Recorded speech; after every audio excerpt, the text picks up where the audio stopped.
พัฒนาความเสมอภาคหญิงชายติดพันกับการพัฒนาประเทศชาติ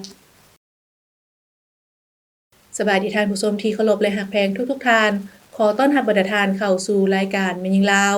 ท่านผู้ชมมาพบกันในมื้อนี้พวกเราก็อยู่ในท่ามกลางบรรยากาศของการจัดตั้งพันขยายมติกองประชุมใหญ่ผู้แทนทั่วประเทศครั้งที่12ของพรรคประชาชนปฏิวัติลาวไปพร้อมกับสหพันธ์หญิงลาวแต่ละขั้นรวมจัดตั้งพันขยายมติกองประชุมใหญ่ผู้แทนหญิงลาวทั่วประเทศครั้งที่9โดยการหั่นเป็นแผนงานโครงการละเอียดเพื่อให้แทศเหมาะสอดคล้องกับโครงเขตตน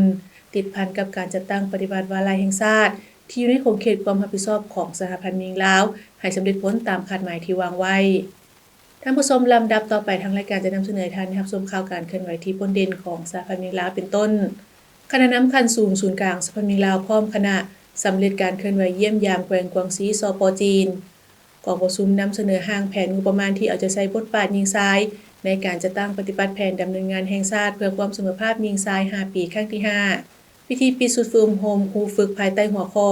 การสร้างความเข้มแข็งให้บุคลากรเพศหญิงด้านโภชนาการในชุมชนของแม่หญิงและเด็กน้อยในสปป.ลาวและกองประชุมคาดคะเนแผนงบประมาณที่เอาใจใส่บทบาทหญิงชายในการจัดตั้งปฏิบัติแผนดำเนินงานแห่งชาติเพื่อความเสมอภาคหญิงชาย5ปีครั้งที่5เชิญท่านรับชมได้เพื่อปฏิบัติตามคำเชิญของประธานสหพันธ์แม่หญิงเขตปกครองตนเองเผ่าจ้วงกวางซีดังนั้นในระหว่างวันที่4-50 สิงหาคม 2026คณะนำคันสูงศูนย์กลางสหพันธ์หญิงลาวนำโดยท่านนางอาลีวงศ์นอกบุญธรรมกรรมการศูนย์กลางพรรคประธานคณะบริหารงานศูนย์กลางสหพันธ์หญิงลาวพร้อมด้วยคณะได้เคลื่อนไหวเยี่ยมยามและเฮ็ดเวียกอยู่แขวงกวางซีโอกาสนี้ในตอนเช้าวันที่4 สิงหาคม 2026คณะดังกล่าวได้เข้าร่วมพิธีเปิดสุดสัมมนาเกี่ยวกับการสร้างความเข้มแข็งด้านปัญญาประดิษฐ์ AI ให้แก่แม่หญิงลาวจัดขึ้นที่ศูนย์กิจกรรมแม่และเด็กเขตปกครองตนเองเผ่าจ้วงกวางซีเข้าร่วมพิธีในครั้งนี้มี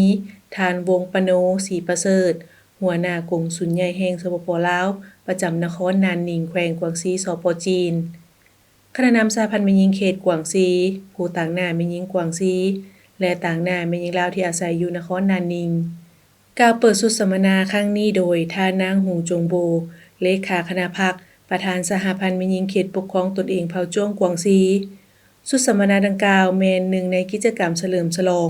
การสร้างตั้งสายพัวพันการทูตลาวจีนครบรอบ65ปีในพิธีท่านนางอาลีวงศ์นอกบุญธรรมได้มีคำเห็นบางตอนว่ากองประชุมสัมมนาในครั้งนี้จัดขึ้นในเวลาที่มีความหมายประวัติศาสตร์อย่างยิ่งเนื่องจากปี2026นี้แม่นปีครบรอบ65ปีแห่งการสร้างตั้งสายพัวพันการทูตลาวจีนซึ่งผู้นำสูงสุดของ2พรรค2รัฐได้ร่วมกันกำหนดให้เป็นปีแห่งมิตรภาพลาวจีนสายพัวพันนี้ได้รับการเพิ่มพูนคูณสร้างบนพื้นฐานที่4ดีคือเป็นเพื่อนบ้านที่ดีเป็นหมู่เพื่อนที่ดีเป็นสหายที่ดีและเป็นคู่ร่วมที่ดีและการเป็นคู่ร่วมชะตากรรมสังคมนิยมลาวจีนการร่วมมือระหว่างสหพันธ์แม่หญิงลาวและสหพันธ์แม่หญิงสป.จีนก็คือสหพันธ์แม่หญิงเขตปกครองตนเองเผ่าจ้วงกวางซีได้กลายเป็นขัวต่ออันสำคัญที่เสื่อมสายใจของประชาชนและแม่หญิงสองชาติประกอบส่วนยกสูงบทบาทของแม่หญิงให้โดดเด่นและเข้มแข็งขึ้นเรื่อยๆสหพันธ์แม่หญิงลาวมุ่งมั่นที่จะสืบต่อหัวมืออย่างแน่นแฟ้นกับสป.จีนเพื่อสร้างสภาพแวดล้อมที่เอื้ออำนวยให้แก่แม่หญิงและเด็กหญิงในลาวได้เข้าถึงเทคโนโลยีเพื่อร่วมกันสร้างประชาคมลาวจีนที่มีอนาคตร่วมกันให้มีเนื้อในอุดมสมบูรณ์จับต้องได้และนำเอาผลประโยชน์มาสู่ประชาชนสองชาติอย่างแท้จริงจากนั้นทานปริญญาเอกนางนินประเสริฐสัญญาพรศรีหัวหน้าโครงการศูนย์กลางสหพันธ์หญิงลาวได้ขึ้นนำเสนอบทเรียนการพัฒนาและส่งเสริมความก้าวหน้าของแม่หญิงลาวเพื่อเป็นการแลกเปลี่ยนบทเรียนซึ่งกันและกันในพิธียังได้มอบปึ้มประธานสีจิ้นผิงก้าวเข้าสู่โลกของคนธรรมดาให้แก่ศูนย์กลางสหพันธ์แม่หญิงลาวต่างหน้ามอบโดยประธานสหพันธ์แม่หญิงแขวงกวางซีรับโดยท่านนางสันสัญญแสงหัวหน้ากรมจัดตั้งศูนย์กลางสหพันธ์แม่หญิงลาวโอกาสเดียวกันนี้คณะผู้แทนได้เข้าร่วมรับฟังการนำเสนอบทเรียนหัวข้อเฉพาะเส้นทางการพัฒนาแม่หญิงภายใต้ระบบสังคมนิยมที่มีสีสันพิเศษของจีนซึ่งมีหลายหัวข้อที่สำคัญเป็นต้นเบื้องการพัฒนาของแม่หญิงจีนจากการก้าวกระโดดทางประวัติศาสตร์ในระยะ70กว่าปีผ่านมาบทชี้นำสำคัญของท่านสีจิ้นผิง เลขาธิการใหญ่คณะกรรมการศูนย์กลางพรรคคอมมิวนิสต์จีนประธานประเทศแห่งสป.จีนเกี่ยวกับการพัฒนาแม่หญิงยึดมั่นการเอาประชาชนเป็นใจกลางยึดมั่นเดินตามเส้นทางการพัฒนาของแม่หญิงสังคมนิยมที่มีสีสันพิเศษของจีนยึดมั่นการนำใช้ AI ด้วยความสามารถให้แก่การพัฒนาแม่หญิงยึดมั่นสุขยู่สร้างคู่ร่วมชะตกรรมมนุษย์การร่วมและมิตรภาพของแม่หญิงลาวจีนเสนอโดยท่านนางหลิวย่าเหมยเลขาคณะภาควิทยาลัยแม่หญิงแห่งประเทศจีนสถาบันฝึกอบรมพนักงานและสหพันธ์แม่หญิงทั่วประเทศจีนจากนั้นได้ไปเยี่ยมยามโรงเรียนน้องน้อย67ลาวนานนิงชุมชนพานหลงเขตเหลียงซิงนครนานนิงหอพิพิธภัณฑ์กวางซีประชาคมกุ้ยหัวเพื่อเรียนรู้บทเรียนของแม่หญิงในการสุขยู่การเชื่อมโยงวัฒนธรรมการท่องเที่ยวและส่งเสริมการพัฒนาเศรษฐกิจเยี่ยมชมเขตอนุรักษ์ระบบนิเวศแม่น้ำหลีเจียงเพื่อเรียนรู้การพัฒนาสีเขียวและการปกปักรักษาระบบนิเวศเยี่ยมยามบ้านจีวัวตู้เพื่อเรียนรู้บทเรียนภาคปฏิบัติตัวจริงเกี่ยวกับเวียกงานอาสาสมัครของสหพันธ์แม่หญิงและการมีส่วนร่วมของแม่หญิงในการสร้างชนบทให้เจริญพร้อมทั้งเยี่ยมชมสถานที่ท่องเที่ยวภูงวงสร้างซึ่งเป็นสถานที่ท่องเที่ยวที่ได้รับความนิยมของนครกุ้ยลินตลอดระยะที่เคลื่อนไหวเยี่ยมยามและเฮ็ดเวียกอยู่เขตปกครองตนเองเผ่าจ้วงกวางซีคณะผู้แทนได้ค้นคว้าหำเฮียนทัศนศึกษาซึ่งบ่เพียงแต่ได้ยกระดับความรู้ทางด้านทฤษฎีและพฤติกรรมตัวจริงเกี่ยวกับเทคโนโลยี AI และสร้างความเข้มแข็งให้แม่หญิงในยุคดิจิทัลเท่านั้นแต่ยังได้เรียนรู้บทเรียนอันประเสริฐในการนำใช้เทคโนโลยีที่ทันสมัยเพื่อส่งเสริมและเพิ่มมูลค่าให้แก่หัตถกรรมชนเผ่าอันเป็นเอกลักษณ์ของแม่หญิงได้เรียนรู้การพัฒนาแม่หญิงในยุคสมัยของจีนบรรดาเชี่ยวชาญวิทยากรได้ถ่ายทอดความรู้บทเรียนและประสบการณ์ด้วยความจริงใจสิ่งเหล่านั้นได้ช่วยเปิดโลกทัศน์และจินตนาการใหม่ๆให้แก่สมณกรเพื่อไปปรับใช้เข้าในการพัฒนาเวียกงานสหพันธ์แม่หญิงลาวให้มีความทันสมัยและทวงทันกับยุคสมัยนอกจากการเรียนและรับฟังการบรรยายในห้องแล้วสมณกรยังได้มีโอกาสไปทัศนศึกษาและแลกเปลี่ยนบทเรียนตัวจริงหลายแห่งทั้งอยู่นานนิงกุ้ยลินและยางซูการไปเยี่ยมยามสถานที่ประวัติศาสตร์วัฒนธรรมแหล่งธรรมชาติที่งดงามรวมถึงการผลิตและพื้นฐานธุรกิจเฮ็ดให้ได้สมเทียบระหว่างทฤษฎีและพฤติกรรมตัวจริงอย่างจะแจ้งเฮ็ดให้รับรู้อย่างลึกซึ้งต่อแนวทางการนำพาอันฉลาดซ่องไสของพรรคคอมมิวนิสต์จีนในการหมุนใช้ลัทธิมากในแบบจีนเข้าในเงื่อนไขของจีนแบบผสมผสานกับแนวคิดสีจิ้นผิงซึ่งได้ขับเคลื่อนประเทศชาติไปตามเส้นทางสังคมนิยมที่มีสีสันของจีนในยุคปัญญาประดิษฐ์ประเทศจีนบ่เพียงแต่พัฒนาอย่างก้าวกระโดดและทันสมัยเท่านั้นแต่ยังสามารถปกปักรักษาส่งเสริมวัฒนธรรมและสิ่งแวดล้อมไปเคียงคู่กันอย่างสมบูรณ์แบบเพื่อการพัฒนาที่ยืนยงความรู้บทเรียนและมิตรภาพอันอบอุ่นในครั้งนี้จะเป็นมรดกทางปัญญาอันมีค่ายิ่งที่สมณกรทุกท่านนำกลับคืนประเทศชาติเพื่อเสริมขยายและมูลใช้เข้าในเวียกงานสหพันธ์แม่หญิงอย่างประดิษฐ์สร้าง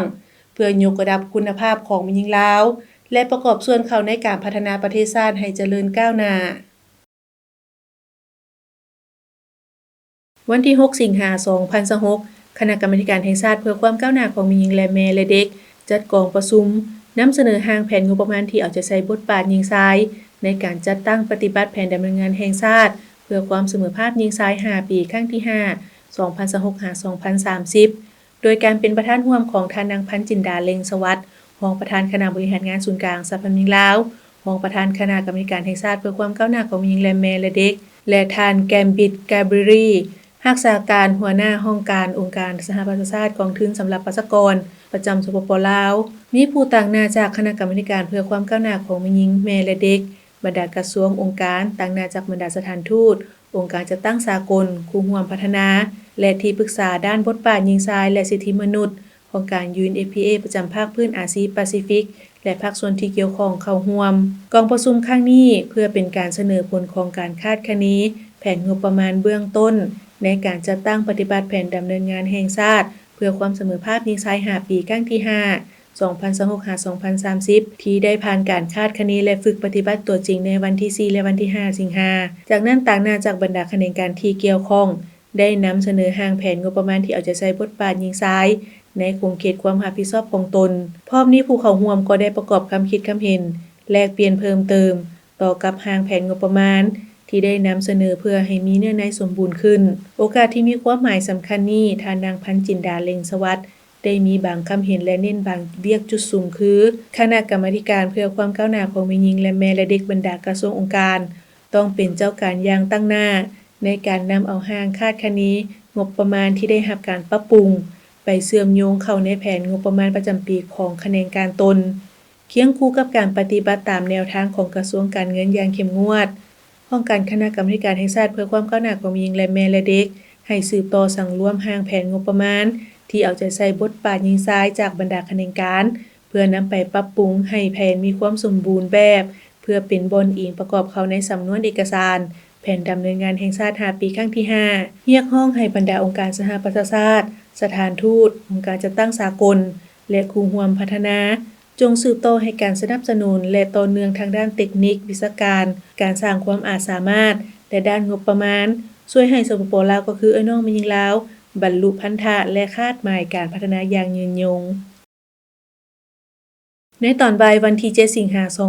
2026ศูนย์กลางสหพันธ์หญิงลาวร่วมกับสถานทูตแห่งราชอาณาจักรไทยองค์การความร่วมมือระหว่างประเทศไทย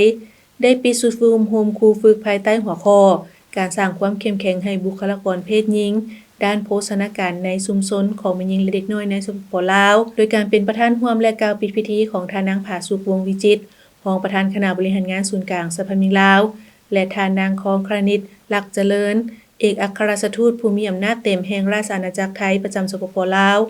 เข้าร่วมมีที่ปรึกษาสถาบันโภชนาการมหาวิทยาลัยมหิดลประเทศไทยศูนย์โภชนาการแห่งชาติศูนย์ส่งเสริมสุขภาพแม่และเด็กศูนย์สถิติและข่าวสารกระทรวงสาธารณสุขแผนกสาธารณสุขแขวงสหพันธ์แม่หญิงแขวง6แขวง12เมืองพร้อมด้วยต่างหน้าบรรดากงจักรซอยเวียกของศูนย์กลางสหพันธ์หญิงลาว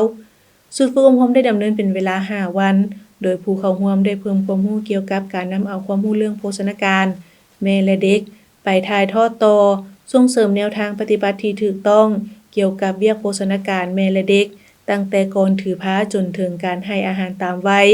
การประเมินภาวะโภชนาการให้เด็กให้เกิดและการสร้างสูตรอาหารตามวัยสนับสนุนเป้าหมายการพัฒนาที่ยั่งยืนและยกระดับสถานการณ์โภชนาการอยู่สปป.ลาว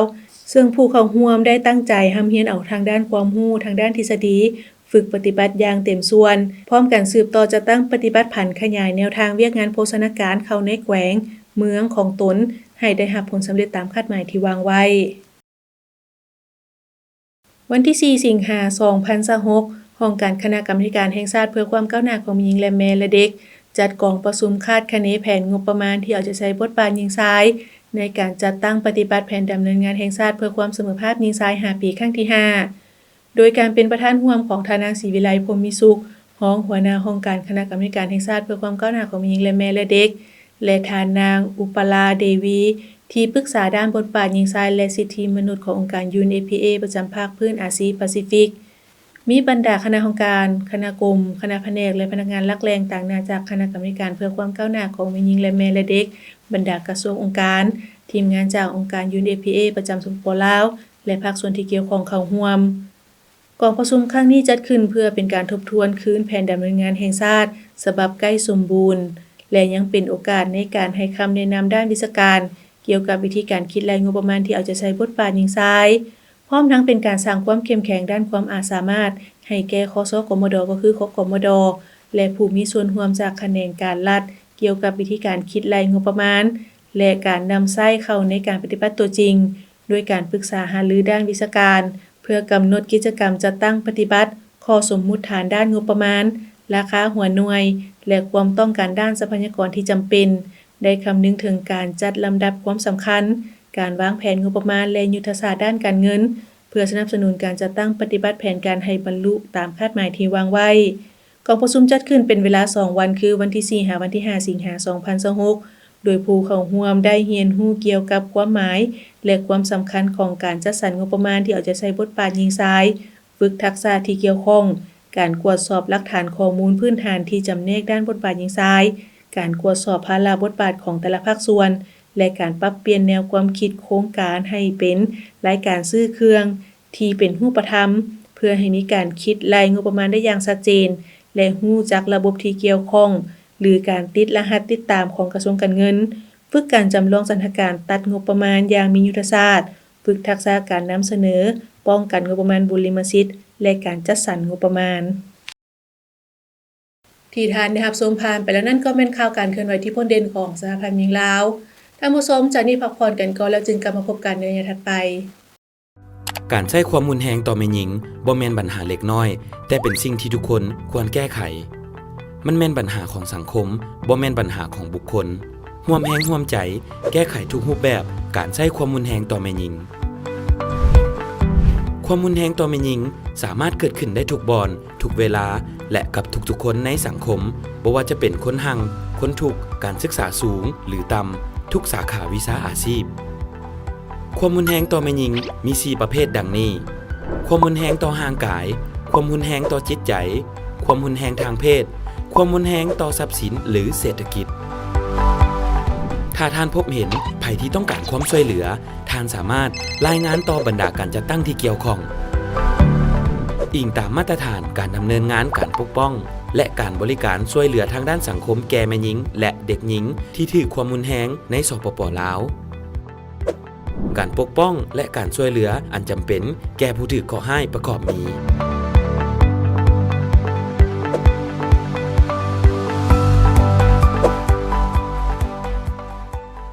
ท่านสามารถโทรหาเบอร์โทรให้คำปรึกษาของสหพันธ์แม่หญิงลาว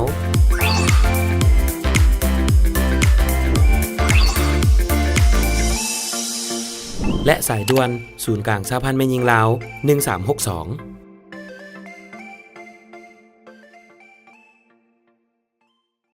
กลับเข้าสู่รายการแม่หญิงลาวท่านผู้ชมสำหรับรายการทางรายการจะพาท่านไปรับชมบางบทเรียนในการสร้างเศรษฐกิจครอบครัวแต่ว่าจะเป็นการผลิตหยังหรืออยู่ไสนั้นเชิญท่านรับชมได้การตำหูกทอไหมแม่นเป็นเอกลักษณ์ที่เป็นมูลเสื้อของแม่หญิงลาวมาตั้งแต่ดนนานเอื้อยน้องแม่หญิงบ้านดอนบุงเมืองตุ้มล้านแขวงสารวันมีมูลเสื้อดุมันในการตำหูกทอไหมเป็นเอกลักษณ์เฉพาะที่สืบทอดมาฮอดปัจจุบันดังนั้นเพื่อเป็นการส่งเสริมเอื้อยน้องแม่หญิงภายในบ้านให้มีเวียกเฮ็ดงานทำที่มั่นคงทั้งเป็นการส่งเสริมสีไม้ลายมืออันปราณีตเฮ็ดให้ได้มาตรฐานและรับประกันคุณภาพเพื่อดึงดูดลูกค้าและให้ลูกค้ายอมรับในสีมือของเอื้อยน้องแม่หญิงภายในบ้านดังนั้นสหพันธ์แม่หญิงเมืองตุ้มลานจึงได้เฮ็ดหนังสือเสนอถึงคณะนำของเมืองเพื่อขออนุญาตสร้างตั้งกลุ่มหัตถกรรมตำแพนของสหพันธ์แม่หญิงบ้านดอนบุงเมืองตุ้มลานแขวงสารวันในระยะผ่านมาสหพันธ์แม่หญิงเมืองตุ้มลานของพวกเฮาก็ได้ลงมาสุกโยเกี่ยวกับกลุ่มหัตถกรรมตำแพนของสหพันธ์แม่หญิงเมืองตุ้มลานและย้อนว่าในเมืองตุ้มลานนี่แม่นถือเป็นสำคัญสำหรับกลุ่มสำหรับการตำแพนเนาะของน้องแม่หญิงของพวกเฮาและเป็นหีดข้องสืบต่อกันมาตั้งแต่ใดเนาะสหพันธ์แม่หญิงเมืองของพวกเฮาได้ลงสุกโยแต่ต้นปี2020เนาะให้สร้างกลุ่มหัตถกรรมตำแพนในจำนวน10ครอบครัวทางสหพันธ์แม่หญิงของพวกเฮาก็ได้ลงมาช่วยเหลือเนาะเบื้องต้นแม่นในจำนวนเงิน5ล้านกีบเพื่อเป็นท่าแห้งให้เขาเนาะในการสร้างกลุ่มหัตถกรรมตำแพนในจำนวน10ครอบครัวนั้นได้ครอบครัว1 500,000 กีบเนาะที่ว่าสหพันธ์แม่หญิงพวกเฮาได้มาลงมาปลุกระดมสุกโยเขาเนาะสืบทอดอันนั้นหีดของประเภทนี้เนาะเพราะว่าส่วนเผ่ากระต่างของพวกเฮาแม่นการตำแพนนี่ถือเป็นอาชีพสำรองจากการเฮ็ดไร่เฮ็ดนาเนาะแม่นการตำหูกทอไม้นี้การตำหูกทอไม้ของสหพันธ์แม่หญิงของพวกเฮานี่ได้ตำถึงยามแล้งและยามฝนถึงว่าเขาจะออกไปทำการผลิตแต่ว่าสมาชิกแม่หญิงเฮาก็ได้ออกไปตำอยู่ไร่อยู่นาเนาะเพื่อมาสอกแรงรายรับให้ครอบครัวเนาะทิศทางในตอนหน้าเนาะพวกเฮาก็ได้สุกโยแล้วก็ให้เขาได้ตำเป็นสินค้าเนาะคือปัจจุบันนี้ก็มีส่วนล่วงหลายเนาะที่ว่าอันนั้นที่เขาตำแล้วเนาะแล้วพวกเฮาได้มาส่งเสริมเขาได้รับจากเขาแล้วไปส่งขายออกอันนั้นต่างเมืองต่างแขวงเนาะแล้วก็นำอันนั้นตัวแทนเนาะคือมันมีตัวแทนของเมืองเฮาก็มีหลายครอบครัวเติบที่ว่าเขาได้นำไปวางแสดงอยู่ในงานต่างๆเนาะของเมืองของแขวงสำหรับในทัวร์เมืองตุ้มล้านของพวกเฮานี้เนาะสหพันธ์แม่หญิงของพวกเฮาก็ได้ลงสุกโยเนาะเกี่ยวกับการตำแพนเนาะอยู่ในทัวร์เมืองนี่เนาะบ่ให้วางงานหั่นแหละให้มีเวียกเฮ็ดงานทำเนาะเพื่อสร้างอาชีพเสริมเฮาก็ได้ลงสุกโยแต่ละ บ้านนอกจากบ้านดอนบุงก็ยังมีอีก36บ้านนอกเมืองตุมลานเฮามี37บ้านพวกเฮาก็ได้ลงสุกโยเกี่ยวกับการตำแพนนี้เนาะแต่เพื่อเป็นรายได้หั่นแหละให้แก่ครอบครัว การตำของกลุ่มหัตถกรรมตำแพนของสหพันธ์แม่หญิงบ้านดอนบุงแม่นจะเน้นสินอยู่5ลายที่มีมาแต่ดนนานแล้วคือสินมัดมีลายป่าผาอองสินมัดมีลายขี้เข็บแมงดาสินมัดมีลายตะแคใส่เอียนใบลายสินมัดมีลายขุนลูนางอ้วสินมัดมีลายตัดผมในจำนวน5ลายนี้แม่นสามารถแปรรูปเป็นผลิตภัณฑ์ได้หลายชนิดตื่มอีกและได้รับฮ้องเป็นสินค้า1เมือง1ผลิตภัณฑ์ของเมืองตุ้มลานสำหรับการขายแม่นทางสหพันธ์แม่หญิงเมืองได้นำเอาผลิตภัณฑ์ของกลุ่มไปขายเวลามีงานเฉลิมฉลองวันสำคัญต่างๆอยู่ภายในเมืองแขวงและต่างแขวงนอกจากนั้นก็มีลูกค้าทางภายในและต่างประเทศที่มาท่องเที่ยวในเมืองแล้วนำมาซื้ออยู่บ้านเลยซึ่งราคาเริ่มต้นแม่น 100,000 กีบต่อผืนขึ้นไปซึ่งเฉลี่ยรายรับบางครอบครัวแม่น46ล้านกีบต่อปีผ่านการสร้างตั้งกลุ่มหัตถกรรมตำแพนสามารถเฮ็ดให้ชีวิตการเป็นอยู่ของเอื้อยน้องแม่หญิงนับมือนับดีขึ้นเป็นการสร้างอาชีพที่มั่นคงและสร้างรายรับให้แก่เอื้อยน้องแม่หญิงก็คือครอบครัวเพื่อเฮ็ดให้ครอบครัวหลุดพ้นออกจากความทุกข์ยากและพัฒนาดีขึ้นเทื่อละก้าวสำหรับทิศทางในต่อหน้าแม้นจะปรับปรุงผลิตภัณฑ์ที่มีอยู่แล้วให้มีคุณภาพและได้รับมาตรฐานตามความต้องการของตลาดนอกจากนั้นแม้นจะสร้างห้านวางแสดงสินค้าที่เป็นเอกลักษณ์ของเผ่าตึมอีกเฮ็ดอาชีพตั้งแต่ก่อนนะเฮ็ดแบบตำตลอดนะตำแบบให้ช่วยพี่น้องแล้วก็ให้เลยนะบางเทื่อก็ได้ขายแน่ได้แลกเปลี่ยนแน่เฮ็ดเนี่ยนะจนมาฮอดปัจจุบันนี้ก็ได้อันนั้นสหพันธ์แม่หญิงได้สุกยูหั่นน่ะ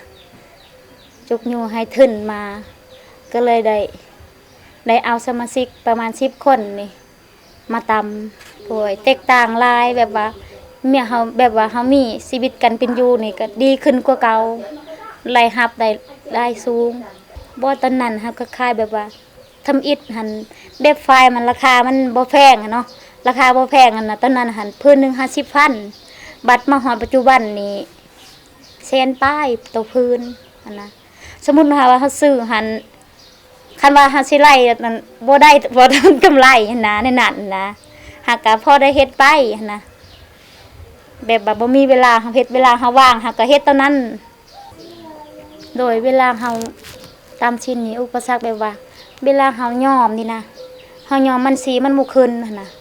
สีบ่ขึ้น 2-3 เทื่อเจ้าก็ย้อมนั่นหั่นแหละบางเทื่อมันก็สีบ่ขึ้นมันก็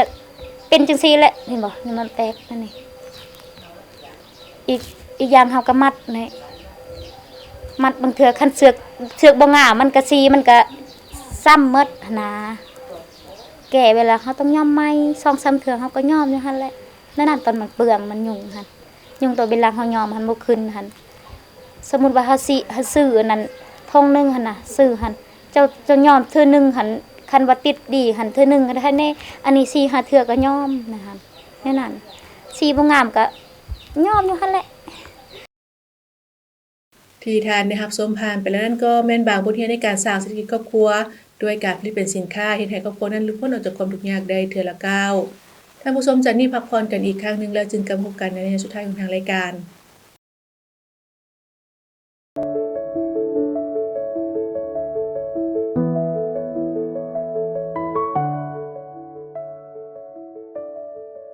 โอ้ยเลิกเวลาอันน้อยไปดื่มต่อบ่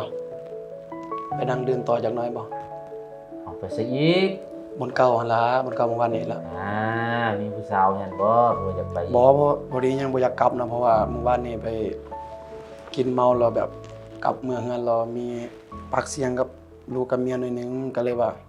อ่ะ ได้ลงไปซุกเพิ่นล้มเพิ่นก็เจ็บหน่อยนึงแหละก็เลยแบบยังบ่อยากกลับรู้สึกผิดนะยังบ่อยากกลับนะ โอ้บ่อยากกลับเฮือนแล้วอยากไปดื่มต่อเพื่อให้มันลืมหั่นหว่าโอ้บ่เฮ็ดได้น้องเอ้ยแนวนั้นบ่เฮ็ดได้อยากแนะนำน้องแนวนี้ การใช้ความรุนแรงกับครอบครัวกับลูกกับเมียน่ะมันผิดกฎหมายเด้น้องเอ้ยแนะนำน้องนี่นะแต่นี่ต่อไปบ่อยากให้เฮ็ดได้บ่จังซี่น่ะ แล้วให้น้องมันกลับเมื่อก่อนสาไอ้ว่าน่ะเรื่องดื่มมันให้หยุดซะก่อนบ่ฟ้าวกลับไปทำความเข้าใจไปปรับความเข้าใจไปขอโทษกับลูกกับเมียที่ว่าได้เฮ็ดไปแล้วนะกลับไปแล้วไปเว้ากับเราแต่นี่ต่อไปข่อยจะบ่เฮ็ดให้เจ้าเป็นอันนี้อีกเพื่อให้ครอบครัวเฮามีความสุขเจริญรุ่งเรืองให้เป็นครอบครัวที่อบอุ่นที่ว่านำพาครอบครัวกับลูกกับเมียนี่ไปในทางที่ดีแต่ว่าบ่ให้เฮ็ดนะได้บ่ไอ้เว้านี่ได้บ่หยุดก่อนมื้อนี้บ่ดื่ม เดี๋ยวขอบใจได้นะซั่นเนาะก็เลิกเวียนแล้วสิกลับเฮือนแล้วซั่น กลับไปซะน้องกลับไป เด้ ซะ อโอเคขอบใจนายเด้อ โอ้เอากลับ กลับ